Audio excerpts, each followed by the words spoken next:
present, past, future.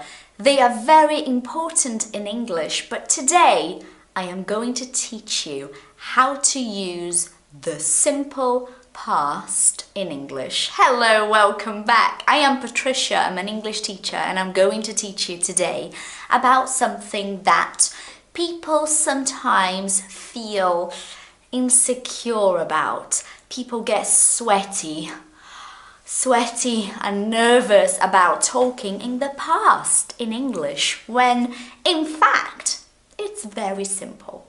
Listen up, pen and paper if you need, okay? In English we have two types of verbs. We have got the irregular verbs, which are the strange little verbs that don't work properly. That is why they are called irregular. And we have the regular verbs. The regular verbs are very simple and very predictable. We have two problems, however. Problem number one, we have to remember which verbs are irregular and which verbs are regular, and also we have to remember the past tense for the irregular verbs, because since they are irregular, the past always changes. There is no pattern for you to follow, for you to predict what the past is. How do I learn this? You learn it with practice. You learn it watching a lot of things in English only. Trust me, it's better for your English to listen to English. If you are Brazilian like me, I am Brazilian, my first language is Portuguese. If you are Brazilian like me and you want to learn English, what should you do? Listen to Portuguese or listen to English? Listen to English. Trust me, it's so much better. I will never understand learning English whilst listening to Portuguese. Doesn't make sense to me personally, because it's not how I learned. So I think it's really crazy.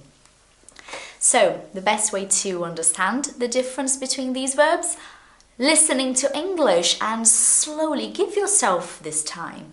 Slowly your brain starts to recognize the ones that are regular, the ones that are irregular.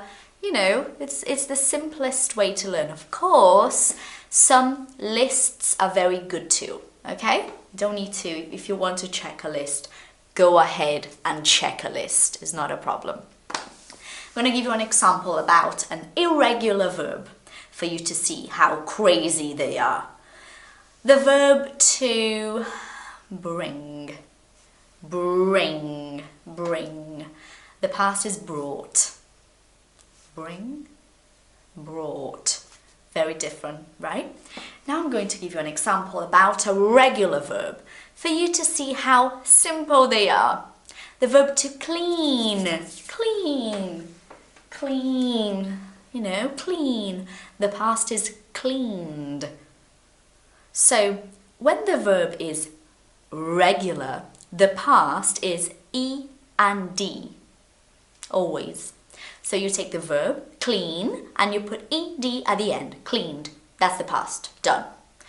When the verb is irregular, however, there is no way to predict. There is no formula. You have got to learn these verbs. So start slowly. Start with the easy, very used irregular verbs. For example, to go. The past is, do you know the past of go? Tell me now. Well done you. Yes, went. So I went is the past of go. I went to work this morning.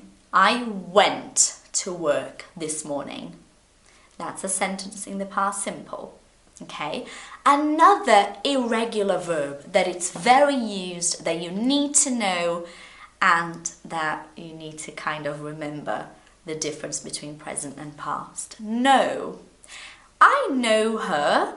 I know her. The past, I knew her. I knew her. I knew. Knew. I knew this, but I forgot to do it. I'm sorry. I knew I had to do it, but I forgot. I'm sorry. I knew. Another irregular verb that is really, really good that you should know. Do. A really simple verb. Everybody heard about the verb to do, right? So, I do my activities every day. I did some work 20 minutes ago. I did some work. So the past of do is did. I did. Okay? Now when you talk about regular verbs, it goes like this. I cleaned my house yesterday. I cleaned, past of clean. I cleaned my house yesterday. Another one. I helped you understand the simple past. I helped. Helped is the past of help. Okay? So these are just simple examples for you to understand and for you to start to get your head around. There are so many things to learn when you're learning English. And I know sometimes you can feel anxious and stressed about this. I will never learn. There are so many things to learn, but you will. Hold on a minute. You're learning a new language, my friend. It takes time. It's okay. So the simple past is basically this. Irregular verbs and regular verbs. Start slowly. Make a little list of 10 irregular verbs with present and past, and then 10 regular verbs, present and past. Make some sentences about your life. Watch things in English and pay subtitles in English. Guys, subtitles in English really can help you because you visualize and you hear and your brain connects things. It's like magic. So watch things in English, things that are not about learning English, things that are about life, things that are about things you like. You know, when you do that, you open up your mind and you start to really, truly enjoy learning. Because it's so much better to learn when you are having fun. I would hate to learn English from a book. I would hate to learn English with a teacher talking to me in Portuguese. Because it doesn't make sense. To me, this is a waste of my time and a waste of my money. No way for me. Absolutely. I think it's insane. So come on, guys. You really, really, really want to improve your English. You have got to just get out of your comfort zone. Pop the bubble. If you don't know what I mean here, follow me on Instagram. Pop the bubble and learn English in English. More realistically with things that you can actually relate to. I hope you enjoyed this video. Did you enjoy this video? Can you leave a comment down below telling me your opinion about this video? Because my goal here is to help you. So if I can do something better or differently that will help you more, I would like to know that. Subscribe for more, share with your friends, and I'll see you next time. Thank you for watching. Goodbye.